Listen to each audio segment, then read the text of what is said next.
네, 여러분 안녕하세요. 김승우 목사입니다. 오늘은 토요 모임 17번째 시간입니다. 오늘은 교회의 신비에 대해서 잠시 말씀을 나눌까 합니다. 교회의 신비 중에서 특별히 그리스도의 몸으로서 그리스도의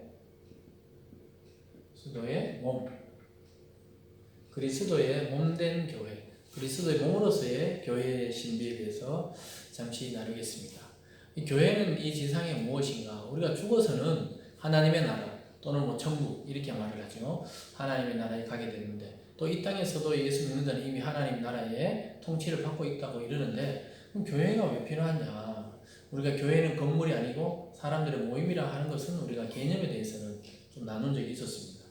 그렇다면 교회의 이 신비가 뭐냐? 교회는 어떤 공동체냐? 눈에 볼 때는 그냥 사람들이 모이고 함께 뭐 아무 신상도 없는 데서 예배드리고 또 흩어지고 이런 것처럼 보이는데 과연 교회의 신비는 무엇이냐?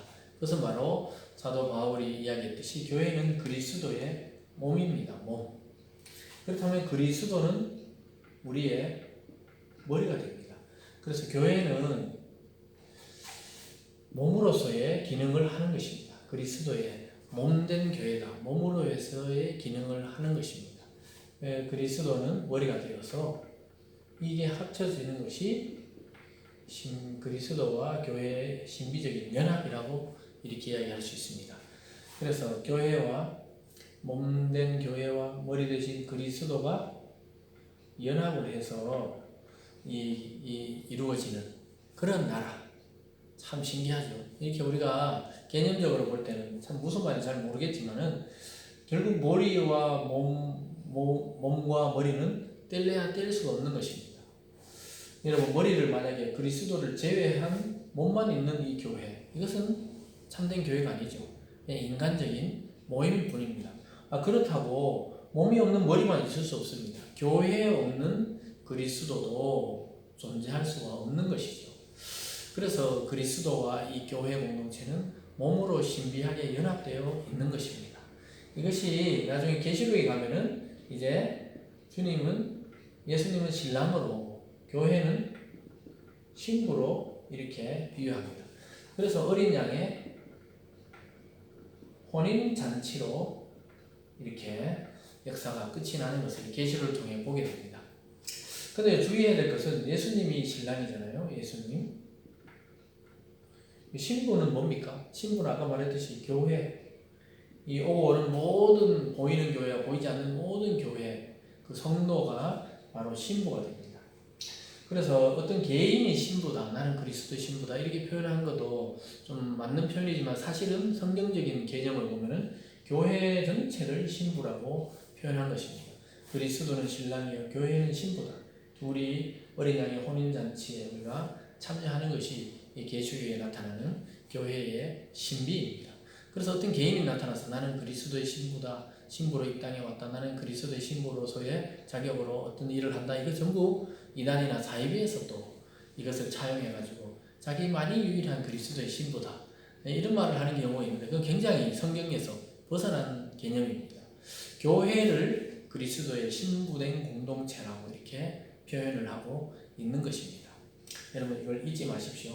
그래서 머리와 몸의 관계나 신랑과 신부의 관계나 이 전부 그리스도와 교회의 관계를 표현한 것이다. 물론 성도 개개인도 우리가 그리스도의 신부로 단장한다 할 때 그 개념은 굉장히 중요합니다. 그러나 교회론으로 해석할 때 이 그리스도의 몸으로서 신비를 볼 때는 신랑과 신부가 연합되는 그 장소, 그것이 바로 이 교회의 신비에 속합니다. 그래서 우리는 그리스도의 몸이요 또 그리스도의 신부로서 교회인으로 살아가고 있는 것입니다. 그래서 신부에게 중요한 것은 무엇입니까?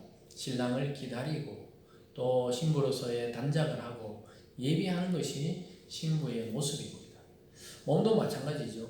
머리를 잘라내면 몸은 아무 기능을 할 수 없고 죽음에 이르게 됩니다. 마찬가지로 몸을 잘라내버리면 머리도 그 기능을 할 수가 없고 몸이 없는데 머리가 지시하고 이렇게 할 수가 없는 것이죠. 그래서 여러분 눈에 보이는 이 지상교회에서는 리더나 지도자나 또 목회자가 있지만 그들이 머리가 아닙니다. 또 또는 교회를 세우는 어떤 유력한 사람이 머리가 되는 것이 아닙니다. 오직 교회의 머리 되시는 분은 예수 그리스도입니다. 그리스도를 머리로 두고 온 지체가 성도가 몸으로서의 기능을 발휘하는 것이 바로 교회입니다. 그래서 교회는 신비적인 연합이 이루어진 공동체다 이렇게 말합니다. 신비, 미스테리한 공동체죠. 사실 어떻게 보면은 교회는 모이기는 쉬워도 또 모이기는 어려워도 흩어지는 것은 순식간에 흩어집니다.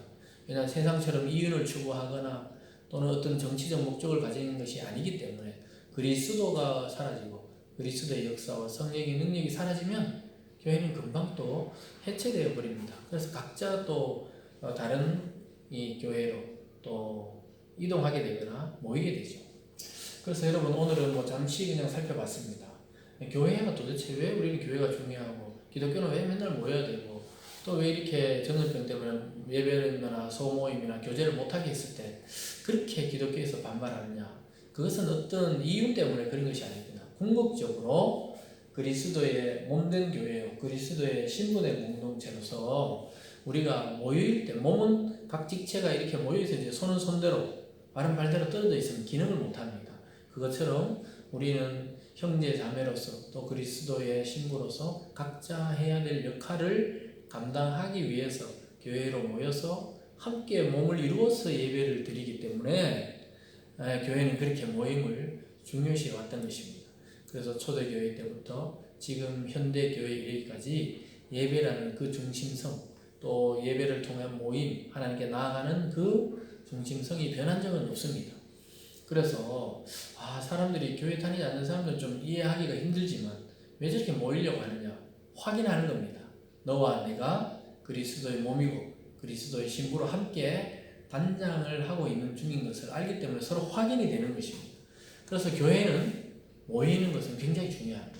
그래서 예배로 모일 때, 기도로 모일 때 하나님이 신비적으로 그리스도 안에서 우리와 연합하시고 우리의 머리가 되어주시고 우리의 신랑이 되어주시면서 아주 신비적인 능력과 또 신비적인 구원의 세계가 거기서 일어나는 것입니다. 그래서 때로는 기도 중에 병이 낫기도 하고 예배 중에 우리 문제가 해결되기도 하고 우리의 마음의 고통이 사라지기도 하는 것은 인간들끼리 모임만이 아니라는 것입니다. 교회로 우리가 모일 때 머리이신 그리스도가 우리에게 오시고 또 신부된 공동체라 우리 모일 때 신랑인 그리스도가 우리와 함께 하시고 우리의 능력과 힘과 회복을 주시고 무엇보다 구원을 주시기 때문에 이러한 현상과 변화들이 교회 속에서 또 예배 참여 속에서 때로는 수련회 가서 부흥회를 통해서 또 기도회를 통해서 이런 기적과 능력들이 우리에게도 경험되어지게 되어 있는 것입니다. 그래서 교회는 그리스도의 몸으로서의 신비, 그리스도의 신부로서의 신비가 숨어있는 공동체라는 것을 아시고 서로 여러분 위해주고 사랑해주고 또 기도해주고 그러면서 서로 신부로 그리스도 몸으로 단장되어가는 그러한 일들이 우리 교회 안에도 또 여러분의 삶 속에서 또 가정에서도 일어나기를 저는 소망해 봅니다. 또 다음 시간에 보겠습니다. 여러분 안녕히 계십시오. 감사합니다.